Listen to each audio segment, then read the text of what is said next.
for us, I think just our stagnation, I felt like, I still have to go back and watch the game. And but my gut feeling, my instincts tell to me that my eyes saw us settle a little bit. We mishandled the ball some early. We were right there early on, neck and neck. But a couple of possessions got away from us early. And I just thought we made a good job of crowding the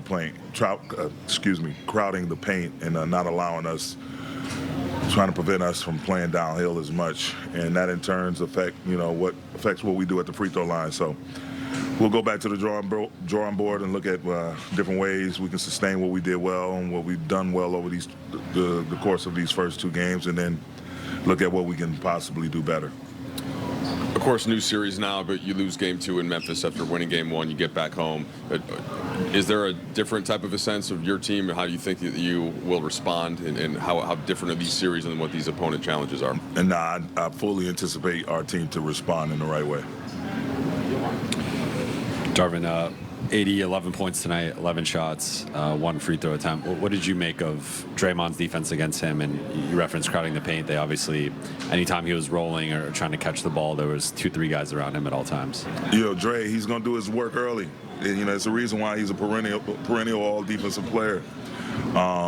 He's going to force tough catches, and when he's on the ball, he's his own ball activity second to none, and he's a good communicator when if A is not trying to go at him, we're going into a secondary action after getting the ball to A. He's great about that, whether he has to switch or talk his guy through the scenario. He's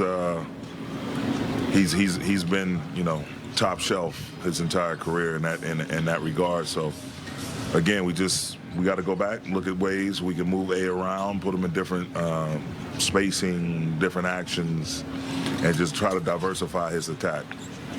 Darvin, you guys went the entire postseason from the playing round, first round, and game 1 against Golden State without allowing 40 in a quarter, and you do it second and third quarter today. Where do you think your defense wasn't up to snuff tonight? I just think just being ready from the ball leaving our shooters' hands, sprinting back in transition, getting matched up, communicating. You make one slip, you miss one assignment, and they're going to make you pay. And as I mentioned before, they're probably most dangerous once they give the ball up, and that's when that's when the race starts. Those guys' ability to run around on the floor and their bigs and their facilitators, guys, knowing where they can blindly throw a pass, and that pass is going to be connecting to Clay or Steph or Jordan right in their spot.